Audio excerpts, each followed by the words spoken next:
بسم اللہ الرحمن الرحیم۔ دعا کا آغاز حضرت آدم علیہ السلام سے ثابت ہے اور یہ ہمیشہ سے ہی ابن آدم کا شعار رہی ہے، جبکہ ملائکہ بھی اللہ پاک سے دعا گو رہتے ہیں اور دیگر مخلوقات بھی اللہ رب العزت کی ثنا بیان کرتی ہیں۔ اظہار کا وہ مؤثر جامع طریقہ دعا ہے۔ اظہار بندگی کے لیے اللہ پاک خود اپنے بندوں کو دعا مانگنے کا حکم دیتا ہے۔ دعا کی اہمیت کو دیکھتے ہوئے مشرکین بھی اپنی عبادات میں اس کو ایک لازمی جز بنایا۔ بعض مذاہب کی عبادت محض دعا تک ہی محدود ہے۔ تخلیق آدم کے بعد سب سے پہلی عبادت جو حضرت آدم علیہ السلام اور اماں حوا کو سکھائی گئی وہ دعا ہی تھی اور اس کا تذکرہ قرآن کریم میں بھی موجود ہے۔ دونوں بول اٹھے کہ اے ہمارے پروردگار، ہم اپنی جانوں پر ظلم کر گزرے ہیں اور اگر آپ نے ہمیں معاف نہ فرمایا اور ہم پر رحم نہ کیا تو یقیناً ہم نامراد لوگوں میں شامل ہو جائیں گے۔ دعا کا آغاز حضرت آدم علیہ السلام سے، قرآن پاک سے حضرت نوح علیہ السلام، حضرت یونس علیہ السلام، حضرت یوسف علیہ السلام، حضرت ایوب علیہ السلام، حضرت سلیمان علیہ السلام، حضرت لوط علیہ السلام، حضرت ابراہیم علیہ السلام، حضرت اسماعیل علیہ السلام، حضرت زکریا علیہ السلام، حضرت موسیٰ علیہ السلام، حضرت عیسیٰ علیہ السلام، حضرت طالوت علیہ السلام اور اصحاب کہف کے علاوہ دیگر انبیاء کرام علیہ السلام کا دعا مانگنا قرآن پاک سے ثابت ہے، اور سورہ آل عمران میں حضرت عمران علیہ السلام کی جوزہ اور حضرت مریم علیہ السلام کی والدہ کی دعا بھی موجود ہے۔ اللہ پاک خود اپنے بندوں کو دعا مانگنے کا حکم دیتا ہے۔ اس حوالہ سے قرآن کریم میں ارشاد باری تعالیٰ ہے کہ کہہ دو کہ میرے پروردگار نے تو انصاف کرنے کا حکم دیا ہے اور یہ کہ ہر نماز کے وقت سیدھا جانے قبلے کی طرف رخ کیا کرو اور خاص اسی کی عبادت کرو، اسی کو پکارو، اس نے جس طرح تم کو ابتدا میں پیدا کیا تھا اس طرح تم پھر پیدا ہو گئے۔ اس آیت مبارکہ میں دعا کے احکامات کے ساتھ ساتھ دعا کے آداب بھی بیان کر دیے گئے ہیں۔ اس آیت مبارکہ میں خالق کائنات کی اطاعت و تابعداری کے ساتھ اس کی کبریائی کا بھی واضح بیان موجود ہے۔ آداب دعا کے حوالہ سے قرآن کریم میں ایک اور مقام پر فرمایا گیا ہے کہ اللہ کسی بھی شخص پر اس کی طاقت سے بڑھ کر بوجھ نہیں ڈالتا۔ ہر شخص نے جو نیکی کمائی ہے اس کا پھل اسی کے لیے ہے اور جو بدی سمیٹی ہے اس کا بوال اسی پر ہے۔ ایمان والو، تم یوں دعا کیا کرو: اے ہمارے رب، ہم سے بھول چوک میں جو قصور ہو جائے ان پر گرفت نہ کرنا۔ اے مالک، ہم پر وہ بوجھ نہ ڈالنا جو تو نے ہم سے پہلے لوگوں پر ڈالے تھے۔ پروردگار، جس بار کو اٹھانے کی طاقت ہم میں نہیں ہے وہ ہم پر نہ رکھ، ہمارے ساتھ نرمی کر اور ہم سے درگزر فرما، ہم پر رحم کر، تو ہمارا مولا ہے اور کافروں کے مقابلہ میں ہماری مدد کر۔ سورہ بقرہ آیت نمبر 286۔ غور فرمائیے کہ اس آیت مبارکہ میں بندہ کے لیے دعا کا طریقہ کار بڑی وضاحت کے ساتھ بیان فرمایا گیا ہے کہ بندوں کو چاہیے کہ وہ اپنے گناہوں پر اظہار ندامت کے ساتھ رب کائنات کے حضور رحم و کرم کی استدعا کریں۔ سورہ بقرہ آیت نمبر 186۔ اس آیت مبارکہ میں دعا کی قبولیت کی شرط بھی بیان کر دی گئی ہے کہ بندے اپنے رب کی بات مان لیا کریں اور اس پر ایمان کامل رکھیں۔ قرآن کریم میں دعا کے احکامات، آداب اور شرائط بیان کرتے ہوئے ایک اور مقام پر ارشاد باری تعالیٰ ہے کہ تم لوگ اپنے پروردگار سے دعا کیا کرو، گڑ گڑا کے بھی اور چپکے چپکے بھی۔ واقعی اللہ تعالیٰ ان لوگوں کو ناپسند کرتا ہے جو حد سے نکل جائیں۔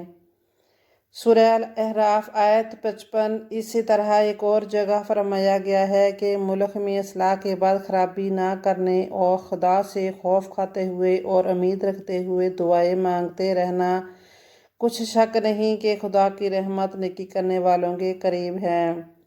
سورہ الاعراف آیت 56۔ اس آیت مبارکہ میں تعمیر سے تخریب کی طرف جانے کی ممانعت اور خوف خدا کے ساتھ دعائیں مانگتے رہنے کا درس دیا جا رہا ہے۔ اسی مفہوم کے ساتھ قرآن کریم میں ایک اور مقام پر فرمایا جا رہا ہے، ان کی دعا بس یہ تھی کہ اے میرے رب، ہماری غلطیوں اور کوتاہیوں سے درگزر فرما، ہمارے کام میں تیرے حدود سے جو کچھ تجاوز ہو گیا اسے معاف کر دے، اور ہمارے قدم جما دے، اور کافروں کے مقابلہ میں ہمارے مدد کر۔ سورہ ال عمران آیت 147، جہاں درس دیا جا رہا ہے کہ جب زندگی میں مصیبت و تکلیف کا سامنا ہو، کسی بھی گمراہی یا بد دلی کا شکار ہونے کی بجائے تو اللہ تعالیٰ کے حضور کامیابی و فتح نصرت کی دعا کرنی چاہیے۔ دنیا کی فانی زندگی میں ہمارے گرد شیطان نے جال بنا رکھے ہیں، اور وہ انسان کی سوچ کو بھٹکانے کے ساتھ ساتھ اس کو ذلت و ضلالت کی پستیوں میں دھکیلنے کے لیے کوئی موقع ہاتھ سے نہیں جانے دیتا۔